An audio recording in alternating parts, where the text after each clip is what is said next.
Growing up, who was someone that made you feel genuinely loved?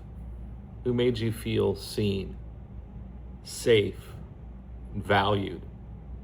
Thinking about that question, my mind immediately went to my grandpa. Growing up, he was one of the most constant influences in my life. When my parents divorced, he was there. When my mom remarried and everything in life was changing so quickly, he was there.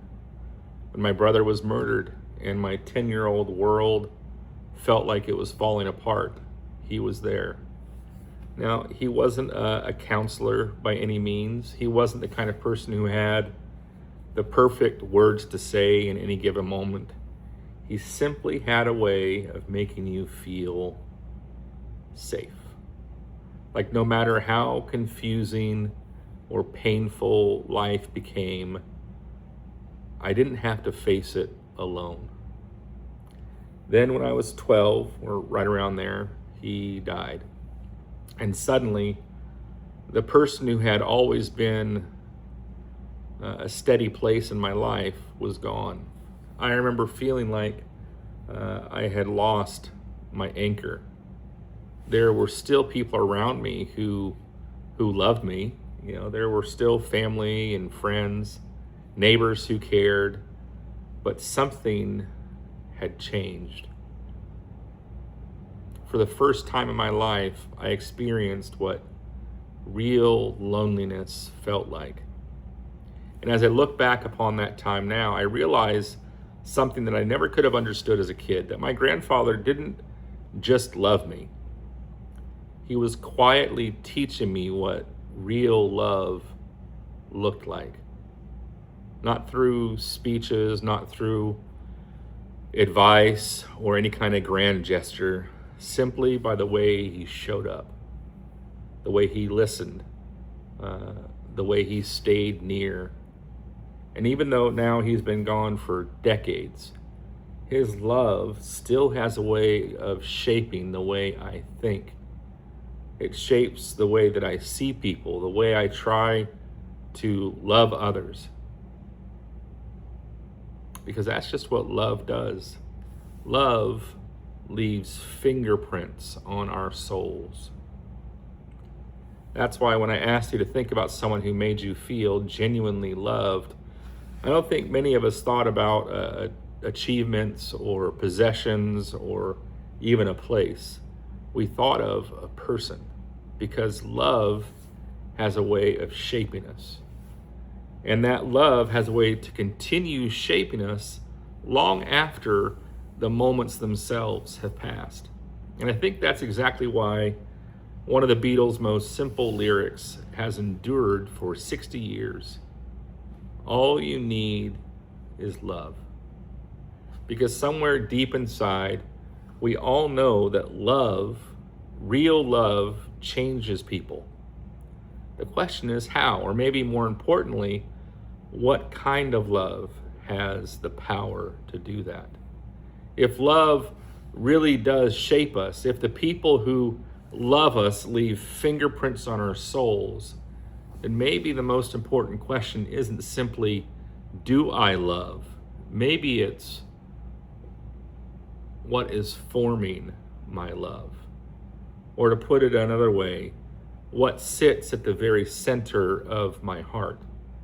Because whatever lives there, whatever lives at the center of our hearts will eventually shape everything else. And that's exactly where Jesus takes this conversation. Because we were created for love, and he wants us to understand that. There's a story in the Gospels. One day Jesus is asked what seems to be a simple question. Teacher, which is the greatest commandment in all of the law? In other words, out of all the 613 commands, all the rules, all the things that they as Jews were expected to do, which one mattered the most? And Jesus answered, love the Lord your God with all your heart, all your soul, all your mind, and all your strength. But then he added immediately after that another one: love your neighbor as yourself. And if that wasn't enough to answer their questions, Jesus then says something truly extraordinary. All the law and the prophets hang on these two commandments. All of it. In other words, everything God has been trying to say from Genesis onward, everything Scripture is trying to accomplish, everything God desires for humanity and for humanity to understand can be understood in these two realities: love God, love people. Now, I have to admit, for years, I've misunderstood these verses. I thought Jesus was just giving us God's two most important rules, so to speak. Almost like saying, if you can only remember two things, remember these. But I don't think that's what Jesus is doing at all. I think he's describing the life humanity was always created to live. Think about it. When Jesus says, love God with all your heart, God isn't asking because God is insecure. God isn't craving our attention. God isn't saying, please love me because I need it. No. God knows that the very thing that captures our hearts eventually shapes our lives. Let me illustrate with a bicycle tire. Imagine the hub at the center of a bicycle wheel. You know, every spoke connects to that one center point. And if that hub is bent, every spoke is affected. Every rotation becomes unstable. But when the center is true, everything else finds its proper place. And our hearts work the same way. Whatever sits at the center of our heart influences whatever is at the hub of our heart, and influences every relationship, every decision, every priority, every hope, every fear. So Jesus isn't saying, here's God's favorite commandments. He's saying, if you want to understand what human life was designed to be all about, it starts here. Love God. And from that center, everything else begins to align, because we become what we love. The things we love have a way of shaping who we become. You know, you spend enough time around anyone, and you start picking up their expressions. You start picking up their sense of humor, their habits, their priorities. It's kind of like when a parent hears their own words coming out of their child's mouth. You know, I remember the first time my oldest kid told one of their siblings, because I said so. I thought to myself, is that really how I sound? Or when couples who've been married for a while begin finishing each other's sentences. The people we love shape us. Well, the same thing happens spiritually. Whatever captures our heart quietly begins forming our character. That's why Jesus says, love the Lord your God with all your whole, all your heart, all your soul, all your mind, and all your strength. Not because God is trying to compete for first place in our lives, but because God knows that whatever occupies the very center of our hearts will eventually determine the entire direction of our lives. If the center of our heart is focused on success, everything will be measured by achievement. If it's money is at our core, then everything becomes a transaction. If it's comfort, we will begin avoiding anything in life that's difficult. If it's approval, we'll spend our entire lives trying to be whoever everyone else wants us to be.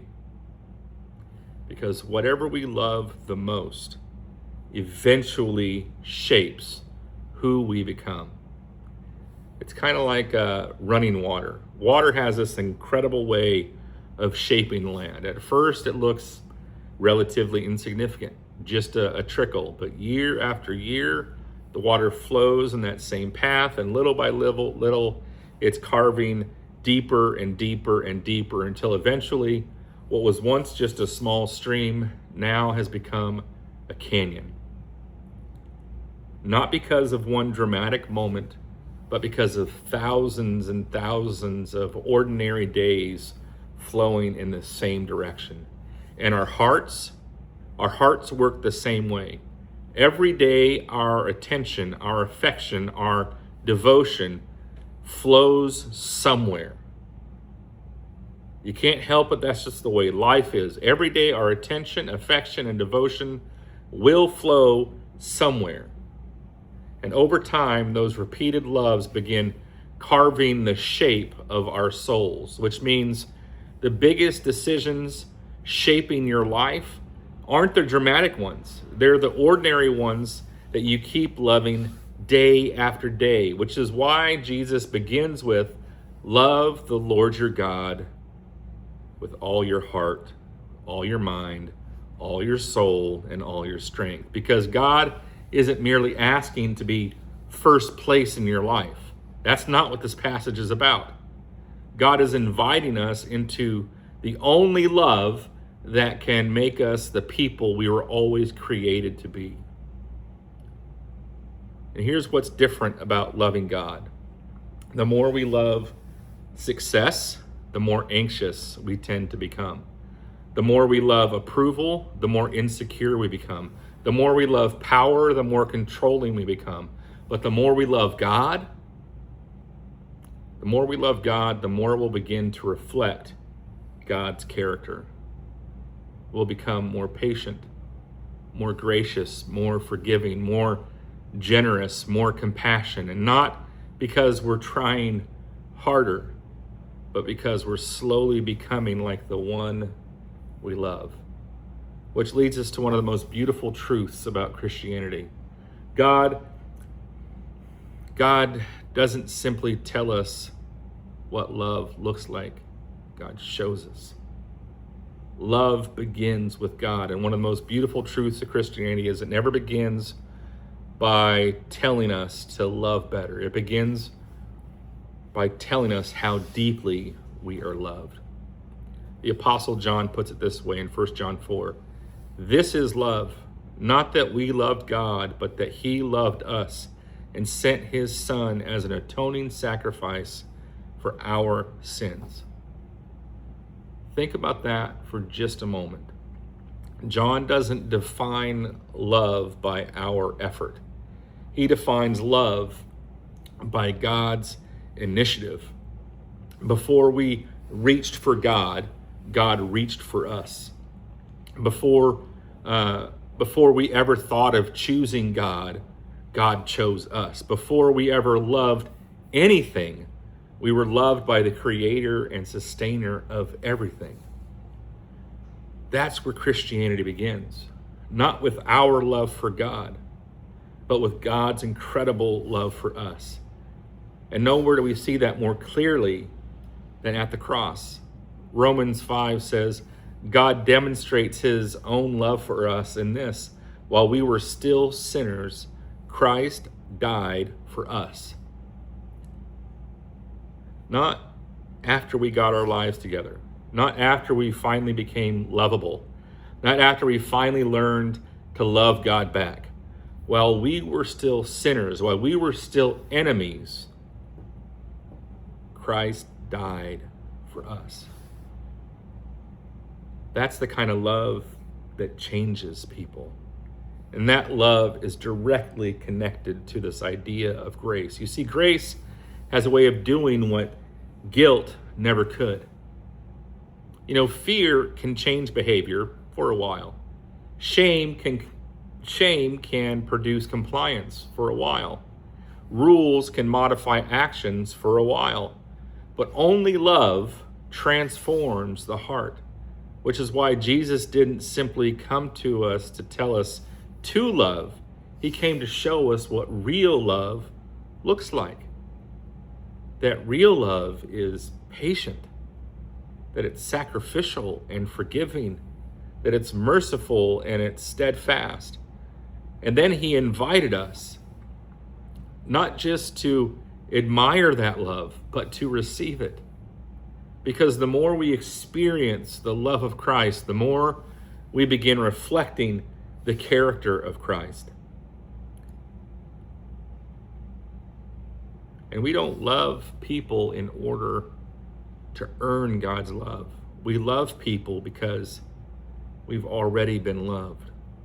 And that's why John says, just a few verses down from those other ones, we love because God first loved us. Everything else flows from that. And maybe that's been the journey we've been on this past 6 weeks. We started, back at the beginning of July talking about the things that we search for. And then we discovered that God awakens the heart. And we learned about our love sometimes needs to be reordered. And sometimes love asks us to surrender what we're holding on to, that we were never meant to walk through life, but to belong to one another. And now we arrive here at the source of it all. Not at our love for God, but God's love for us. Because every other kind of love will eventually run dry. But the love of God keeps pursuing, keeps forgiving, keeps restoring, and keeps transforming. Which brings us back to one of the most famous lyrics ever written. All you need is love. Love is all you need.